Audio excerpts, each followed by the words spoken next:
When I first started dental school, all I could think about was 4 years. 4 more years until I can graduate, start making real money, and get a real job. I was so sick of school, and I was pretty jealous of all my friends that could start working right away, didn't have to go to school anymore, and didn't have to spend even more money like we all did in dental school.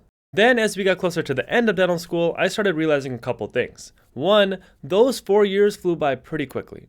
And two, I was about to get in the real world. And that means there's no faculty for me to ask questions to, and everything is under my license. So I was definitely a little nervous before graduating, because everyone says you only learn about 10% of dentistry in dental school, and the other 90% you learn once you actually start practicing. So I was always concerned that, did I even learn enough to graduate? Did I even learn enough to start working on patients? Now, after working for a while, I can definitely say that those people were not lying.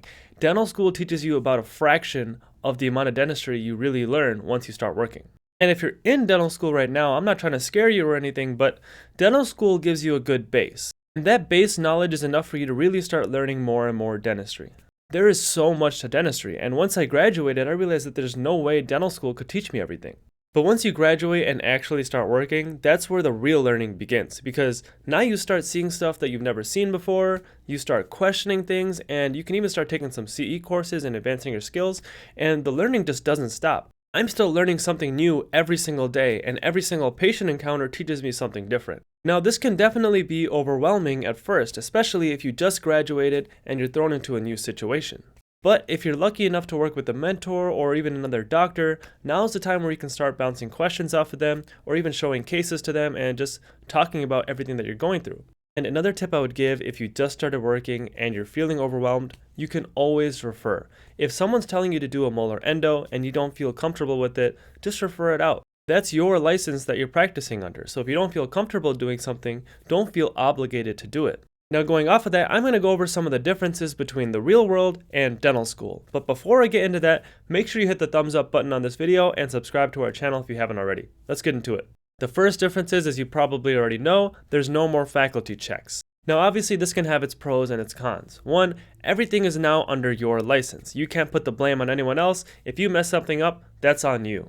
Also, there's no one else to ask questions to, especially if you're a solo doctor in your office. So if you don't know something, you either got to figure it out or refer it out to someone else. And this was definitely a challenge for me when I first graduated, because as soon as I got out of dental school, I was a solo doctor in this corporate office, and I was seeing a lot of patients, and there was a lot of moments where I was kind of faking it. On one end, it felt great because everyone was calling me a doctor for the first time, and I was the only doctor in that office, but at the same time, some people could tell that I was new. And that all comes from just showing confidence to patients. Showing confidence to patients when you just graduated is one of the hardest things to do.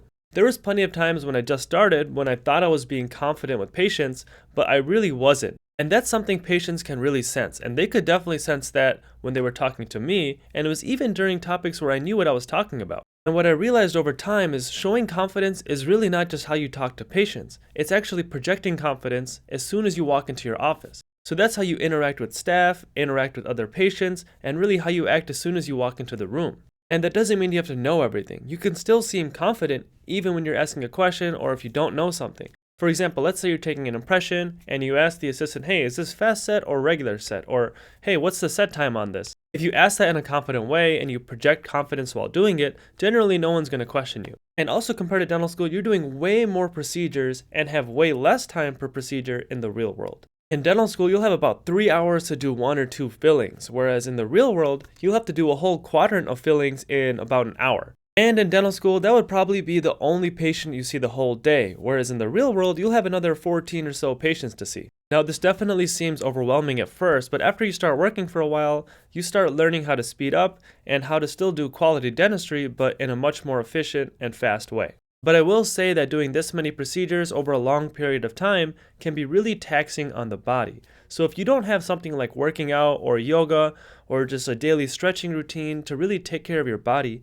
it can really take a toll. And that also goes along with your posture. If you have bad posture in dental school, it really doesn't do too much effect on your body because you're only seeing 1 or 2 patients a day. But if you take that bad posture and start seeing 15, 16 patients a day, that's going to really start affecting you. When I was in dental school, I was so used to using all their instruments and all their materials that I didn't realize that every single office has different materials and different instruments that they like to use. So one big difference is you really have to become familiar with all the different materials that you're working with. And that includes all the burrs and hand pieces that you're using. There's different types of bonding agent and etchant. And there's different types of cement. Is it light cured? Is it dual cured? Or is it just self cured? There's so many different things that when I started working in different offices, I didn't realize that I have to do all the research to make sure I'm using the right materials and using them in the right way. But a lot of times when you go to a new office, the doctor working there or one of the assistants, someone who's been working there for a while is pretty familiar with all this stuff. So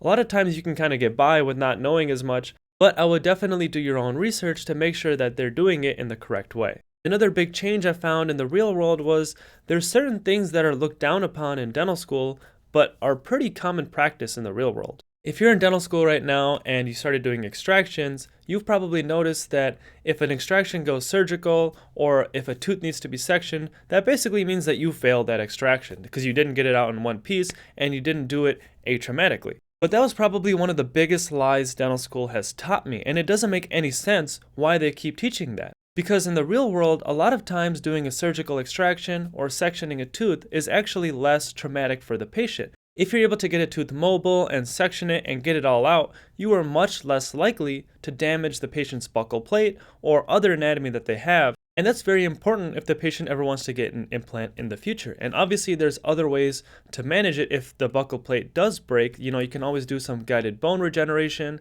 and just build up that buccal plate that way. But that's just causing more trauma and costing that patient even more money. And another small difference I noticed is I rely a lot more on the lab than I did in dental school. And this is different for everyone. Some people actually rely less on the lab now and they do a lot more stuff in-house, or they have a really good assistant that does everything. But me personally, I send a lot more stuff to the lab. Like for example, if I'm doing a jaw relations or a wax try-in for someone's denture and something is completely off, in dental school I would try to fix that myself and just recontour the wax and probably spend like an hour that whole appointment doing everything. But now I don't really like wasting my time doing that, and I would rather just send it to the lab and tell them everything that was wrong and send them some good pictures and just wait a couple weeks and bring the patient back again. One of the best things when you start working is you start making real money. Instead of paying money to dental school and just getting more and more in debt, now you can start paying off those loans and actually start making real money. But one tip I would give is do not blow all your money. I'm not a financial advisor or anything, but I've seen too many dentists who are in their 40s or 50s and they start thinking, I should probably start planning for retirement soon. And they have no money saved up and they've been blowing all their money up until this point.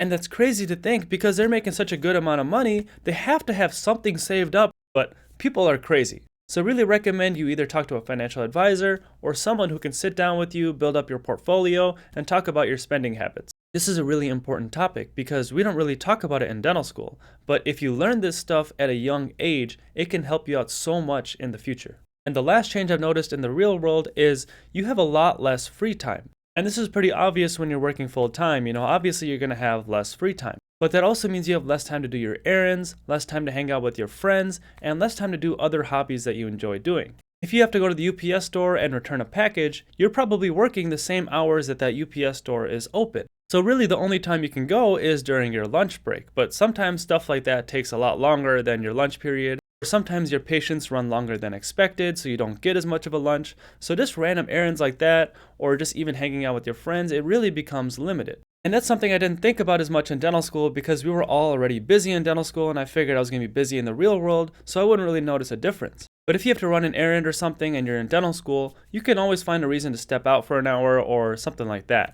It's not too big of a deal when you're in dental school. But if you have patients on your schedule and you're at a full-time job, it's really hard to step away like that. And same thing with seeing your friends. When you're in dental school, you're around some of your best friends and you're seeing them every single day. And once you graduate, everyone kind of goes their own separate ways. And this is something I regretted a little after dental school because a lot of times people wanted to hang out or something, but I tended to pass it up a lot because I thought, I have 4 years with you guys. I can catch up on other stuff now and just hang out later. But those 4 years really fly by. Those connections that you make in dental school can help you out in so many ways, along with just being your friends. Let's say one of your friends becomes an oral surgeon and one of your friends becomes an orthodontist. Those are great connections that you now have. And since you went to school with them for 4 years and they're your friends, you don't feel bad about hitting them up at any time and bouncing questions off of them. And those are all things that can help you treat your own patients. Thank you guys for watching. I hope you liked that video. If there's anything else you wanted me to talk about or any questions you had, please let me know in the comment section below. Also, I'm going to be changing the name of this channel. Instead of Dental Secrets, I'm going to call it something with my own personal name in it. So be on the lookout for that. And if you haven't already, please hit the thumbs up button and subscribe to the channel below. We'll see you in the next video.